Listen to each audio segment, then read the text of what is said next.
Assalamualaikum warahmatullahi wabarakatuh dan selamat pagi. Baik, kami dari kelompok 1 akan memaparkan hasil materi dari mata kuliah Ekonomi Koperasi yang berjudul Sejarah Koperasi di Berbagai Negara. Baik, yang pertama, kelahiran dan perkembangan koperasi di Inggris. Koperasi modern yang berkembang dewasa ini lahir pertama kali di Inggris, yaitu di kota Rochdale pada tahun 1844. Koperasi timbul pada masa perkembangan kapitalisme sebagai akibat dari revolusi industri.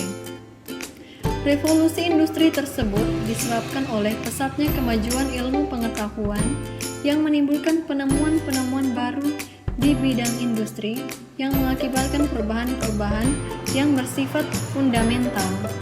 Banyak pekerjaan yang sebelumnya dikerjakan dengan tangan atau tenaga manusia sekarang mulai dikerjakan dengan tenaga mesin. Akibatnya, muncullah pabrik-pabrik di mana mereka mengembangkan kapitalisme, yaitu susunan atau tatanan ekonomi yang berpusat pada keuntungan perorangan. Kaum kapitalis atau kaum pemodal menggunakan sebaik-baiknya penemuan itu untuk memperkaya dan memperkuat kedudukan ekonominya. Nasib sebagian rakyat sangat memilukan mereka yang pada umumnya rakyat biasa, semakin tertindas serta makin miskin hidupnya, dan akhirnya menggantungkan nasib mereka pada kaum pemodal, yaitu kaum kapitalis, yang tidak seberapa jumlahnya. Penderitaan yang dialami oleh kaum buruh di berbagai negara di Eropa pada awal abad ke-19 dialami pula oleh para pendiri koperasi konsumsi di Rochdale, yaitu di Inggris pada tahun 1844. Pada mulanya koperasi Rochdale memang hanya bergerak dalam usaha kebutuhan konsumsi, tapi kemudian mereka mulai mengembangkan sayapnya dengan melakukan usaha produktif. Dengan berpegang pada asas-asas Rochdale, para pelopor koperasi Rochdale mengembangkan toko kecil mereka itu menjadi usaha yang mampu mendirikan pabrik, menyediakan perumahan bagi para anggotanya, serta menyelenggarakan pendidikan untuk meningkatkan pengetahuan anggota dan pengurus koperasi. Menyusul keberhasilan koperasi Rochdale, pada tahun 1852 telah berdiri sekitar 100 koperasi konsumsi di Inggris. Sebagaimana koperasi Rochdale, koperasi-koperasi ini pada umumnya didirikan oleh para konsumen. Dalam rangka lebih memperkuat gerakan koperasi, pada tahun 1862, koperasi-koperasi konsumsi di Inggris menyatukan diri menjadi pusat koperasi pembelian dengan nama The Cooperative Wholesale Society, disingkat menjadi CWS, pada tahun 1945. CWS telah memiliki sekitar 200 buah pabrik dan tempat usaha dengan 9.000 pekerja yang perputaran modalnya mencapai 55 juta pound sterling. Sedangkan pada tahun 1950, jumlah anggota koperasi di seluruh wilayah Inggris telah berjumlah lebih dari 11 juta orang dari sekitar 50 juta orang penduduk Inggris. Kedua, kelahiran dan perkembangan koperasi di Jerman. Di Jerman, berdirinya koperasi yang dipelopori oleh Hermann Schultz de Litz tahun 1808 sampai 1883, hakim dan anggota parlemen pertama di Jerman yang berhasil mengembangkan konsep badi prakasa dan mengembangkan bertahap dari koperasi-koperasi kredit perkotaan, koperasi pengadaan sarana produksi bagi pengrajin, yang kemudian diterapkan oleh pedagang kecil dan kelompok-kelompok lain. Pedoman kerja koperasi simpan pinjam Schutzl adalah yang pertama, uang simpanan sebagai modal kerja koperasi dikumpulkan dari anggota. Kedua, wilayah kerjanya di daerah perkotaan. Ketiga, pengurus koperasi dipilih dan diberi upah atas pekerjaannya. Keempat, pinjaman bersifat jangka pendek. Dan yang kelima, keuntungan yang diperoleh dari bunga pinjaman dibagikan kepada anggota. Ada pula seorang pelopor yang bernama Friedrich Wilhelm Raiffeisen tahun 1818 sampai 1888, yaitu kepala desa di Flammerfeld, Weyerbus di Jerman. Raiffeisen menganjurkan agar para petani menyatukan diri dalam perkumpulan simpan pinjam yang membentuk koperasi-koperasi kredit. Berdasarkan solidaritas dan tanggungan yang tidak terbatas, dipikul oleh para anggota perkumpulan koperasi tersebut.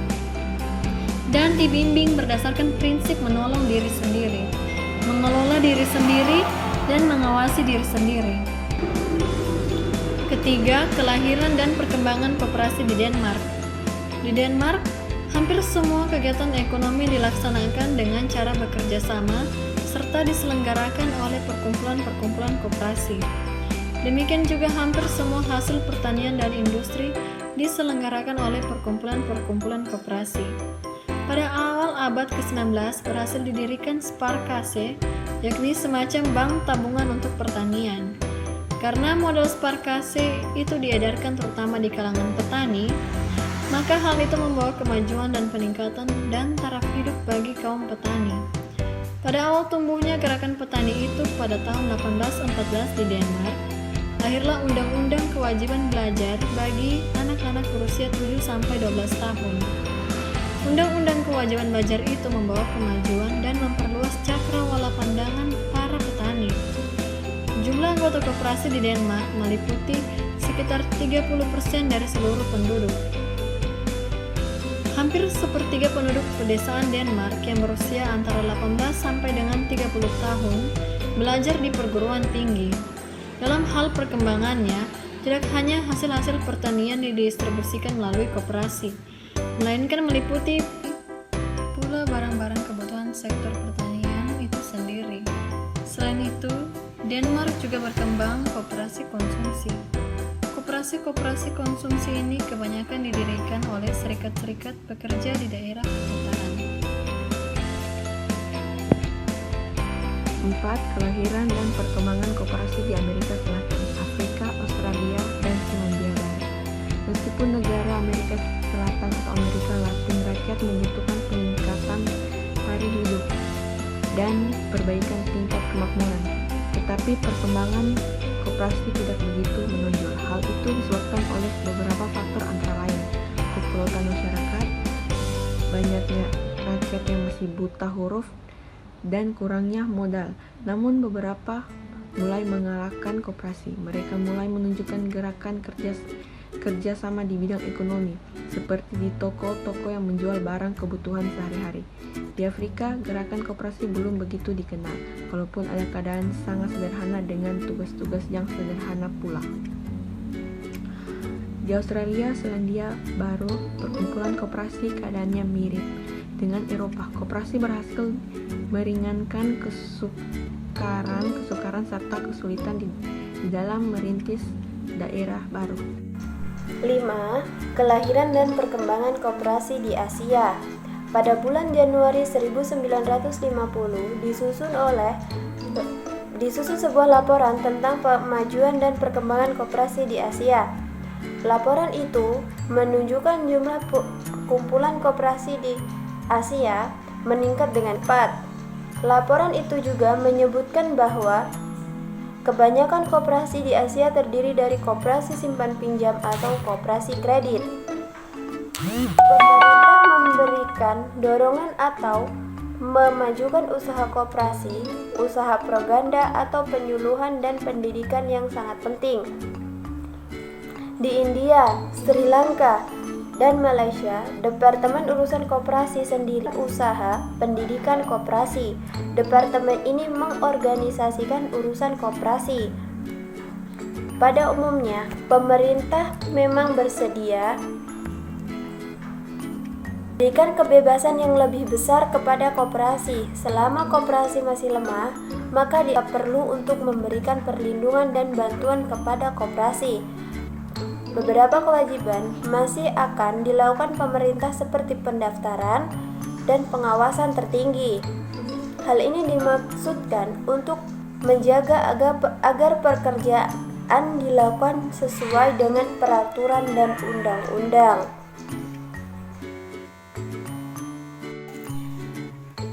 Urutan ke-6, kelahiran dan perkembangan koperasi di Swedia. Pertumbuhan dan perkembangan koperasi di Swedia yang paling menonjol adalah koperasi konsumsi. Gerakan koperasi di Swedia berkembang maju dengan mantap, terutama pada tahun 1899. Koperasi konsumsi bergabung di dalam sebuah koperasi induk yang terkenal dengan nama Kooperatif Forbundet.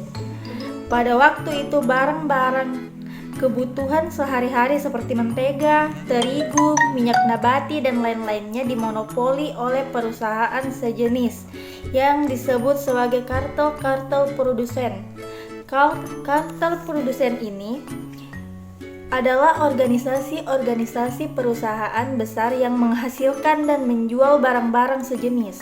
Para konsumen atau pemakai banyak yang mengalami kesulitan oleh kartel produsen yang memonopoli dan mempermainkan seenaknya sendiri barang-barang yang dibutuhkan pemakai atau konsumen yang tidak begitu mampu.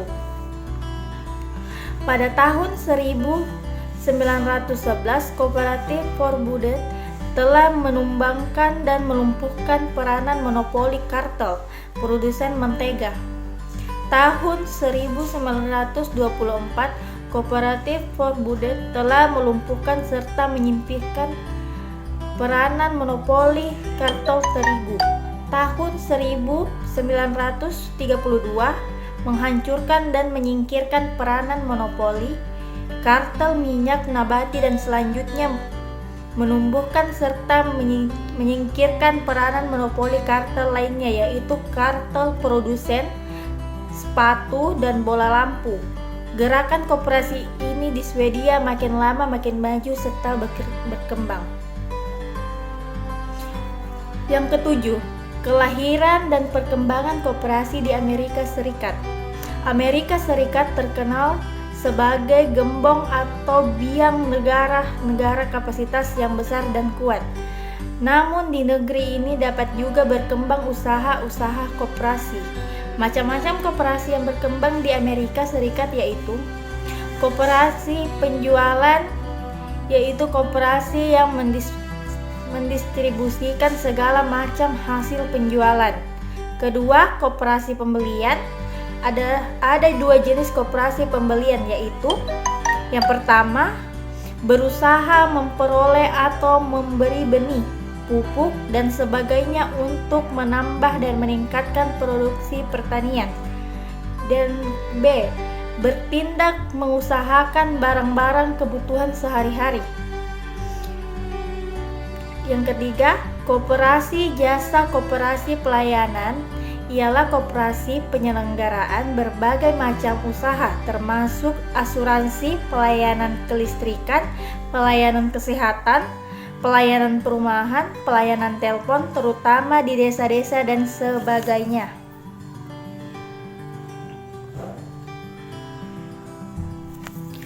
Pada tahun 1960, Amerika Serikat tercatat kurang lebih 500 buah koperasi penghasil, 750 buah perkumpulan bank hipotek, 900 buah koperasi listrik desa, dan lain-lainnya. Di Amerika Serikat dikenal credit union. Pada perkembangan selanjutnya, beberapa ribu Federal Credit Union ini membentuk federasi asosiasi atau disebut KUNA dengan maksud memperjuangkan kepentingan union seluruhnya, terutama kependudukannya dalam hukum. Perkembangan kredit union di Amerika Serikat berkat bantuan positif dari pemerintah dalam politik koperasi. Hal itu tercermin dalam Federal Credit Union (ACT) yang mempunyai maksud A. Memberikan kedudukan tersendiri kepada koperasi dalam pergaulan hukum, melindungi kepentingan masyarakat, memelihara asas-asas koperasi, dan yang terakhir memberikan keistimewaan kepada koperasi. Terima kasih.